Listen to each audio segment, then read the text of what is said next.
I thought his greyhound was just about to do something that I was just about to go, oh dear, do we have to cut tape now? But he's one of the funniest people you could ever meet. And you would never guess that about him. He was discovered by a friend of mine. And he said to me, he told me the story about how he discovered Andrea and presented him to this record company executive in Milano.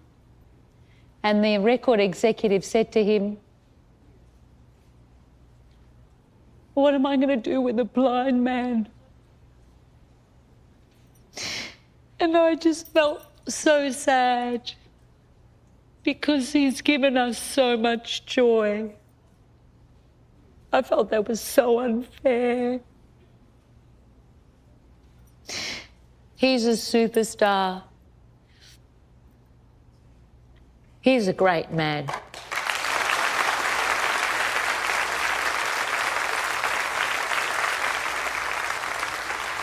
Well, while we are talking about collaborators, here's another.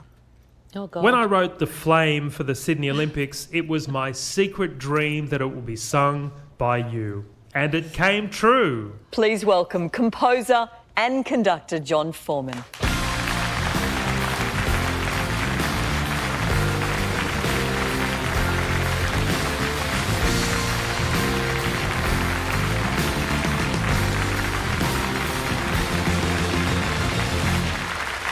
Oh, John, welcome. It's lovely You to need see propping you. up, so just, it's been an emotional ride so far. Tell us all about writing The Flame and how Tina came to perform it. Well, I just wrote this piece of music, sort of sat down and thought about what does this mean to us as a country and what does it mean to me? And it's also a really important moment to showcase the music and the culture of the host country as well. So I wrote this piece of music, sent it into SOCOG, and then a few, maybe weeks or months later, I got a phone call from them saying, oh, we think it needs a bit of work. We want it to have a bit more of an arena sound to it. And of course... Is that a pun? Well, I don't know whether it was intended as a pun at the time, but so I added more strings. And then a few weeks after that, they called me and said, well, Tina Arena is going to be singing your song at the Sydney Olympics. Wow. OK, let's take a look. That spectacular moment from the opening ceremony of the Sydney 2000 Olympics.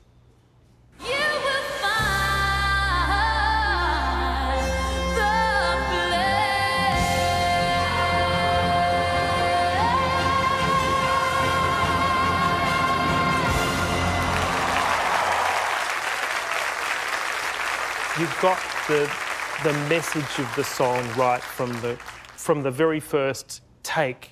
You're obviously a very, very strong person, but you're not afraid to sort of put it all out there and allow yourself to be vulnerable and tell the truth of your stories through your music.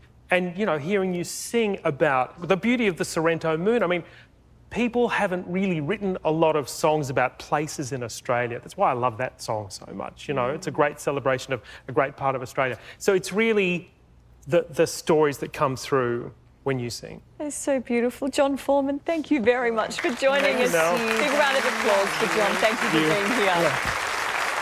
Thank you, darling. Thank you so much. Well, stay with us. Tina's beloved family is next. Coming up, the most emotional reunion yet. And later, a stunning musical performance from our leading lady.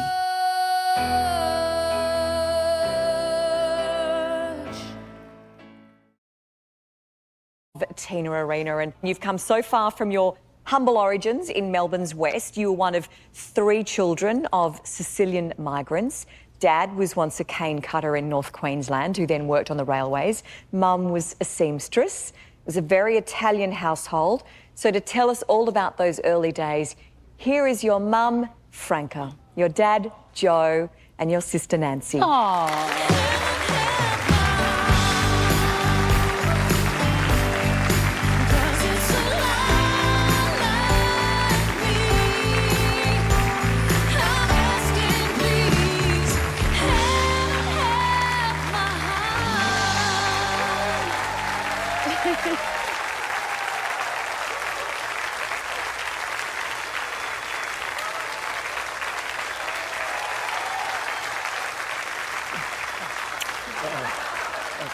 Well, I can see where you get it from. Oh, this is so lovely to have you all join us. We want to know the family, Tina. So, Nancy, I keep hearing about this legendary wedding reception. There was an amazing performance. Can you tell us how that unfolded? I had taught her You're My World by Daryl Braithwaite. So I'm thinking, oh my God, is she going to hit the high notes? Right? So that was my first thought. We approached the MC and he's like rolling his eyes, just another kid that wants the stage. And when you opened your mouth, everyone just shut down. There was a wedding next door. They were all at the foyer. There was not a word spoken, no murmuring, and you just belted that song, you hit that high note. It was the start of something very special. It was then that I knew you were on your way. Franca, tell us about Young Talent Time. Am I right that you handmade Tina's clothes? Yes, It's a lot of work. Yeah, a lot of work.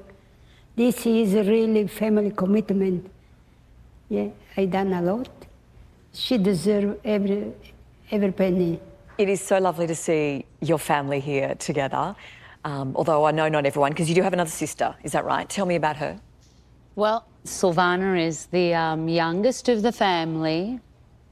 She lives in London with her own family. She was crawling on the floor in the studio when we were doing Young Talent Time. She was a baby. Well, you know that this wouldn't be This Is Your Life if we didn't move mountains. That's what we do. So all the way from London, and as a complete surprise, please welcome your little sister, Silvana.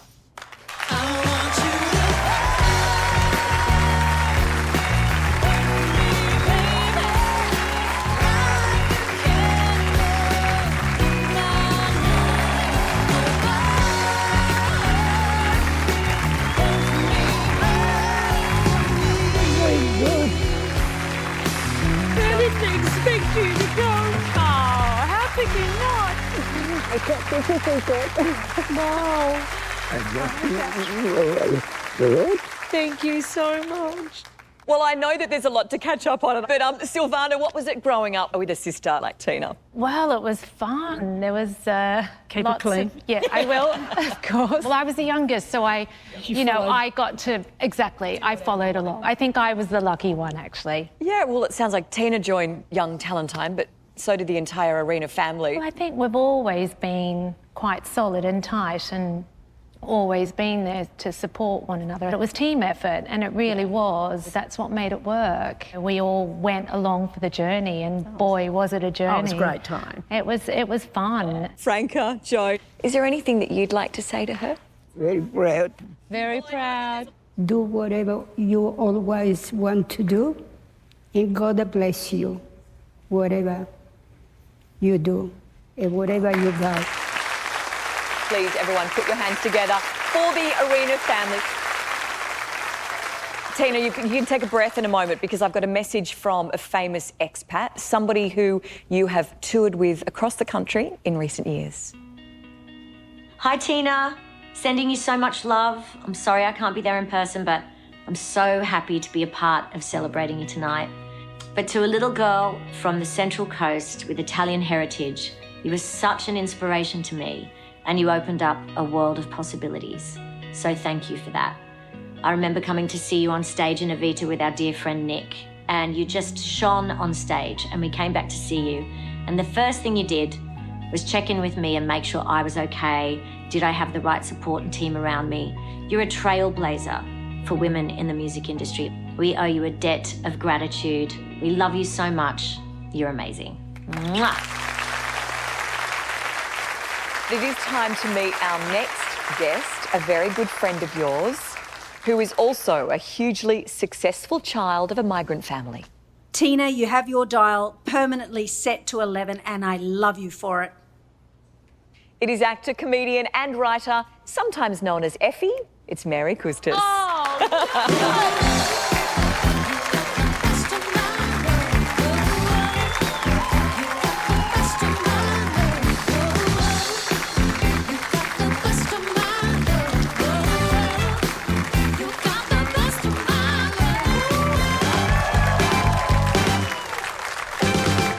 Tell us about your friendship, Mary. How long have you known each other? How did you come to know one another? Well, we all know Tina, but we met at the Gay Mardi Gras. It was when you did that performance of I Need Your Body. 1990. That's it. And you came out in all this S&M gear, and it was mind-blowing. We've talked also a lot about Chains, amazing, iconic song. But you had your own special version, didn't you? Let's have a listen. I'm in chains, your ears are flying. Don't take offence, but I have to say, how could you leave your house with your hair's that way? You need some hairspray and a can of mousse, and the same goes for most of you. Oh, that is so good. That moment was so much fun. We had so much fun doing that. So much fun. It was a Good Friday appeal. It was, which is a big deal in Melbourne and Victoria. It's a huge fundraiser for the Children's Hospital. And there were some people saying that, what if you do a song together, we'll, donate X amount. So we just thought we'd have a bit of fun with that. And we raised a lot of money, so that was good. That was the point of it. Wasn't really. it just? Oh, my gosh. Yeah. Do you think, too, the two of you in your careers have proved that if you want something, you've just got to go for it? We had to pioneer in our own ways. Tina did it from such a young age. And she was really the only face I'd seen on Australian television that reminded me of me on a sort of Mediterranean level. And then, when I did it, I was told that I was limited. Obviously, they were talking about the visual. So, you come across these barriers, but, your spirit gets determined by how willing you are to fight and fight successfully. And you give back to an industry that's been, hard to sort of crack through. But once you get there, you realise that you want to pave the way for others. And I think Tina's done that really successfully. Mary, thank you. Thank you for having me. Love you. Next, a touch of France. There's something very sexy about an Aussie girl speaking French. And the untold story of how Tina came to sing at one of the biggest races in the world. I wasn't showered, I was serving lunch, I was still in a dressing gown. It was ridiculous. And later, why Tina almost gave it all away. Maybe I need to stop what I'm doing. Maybe my time is done.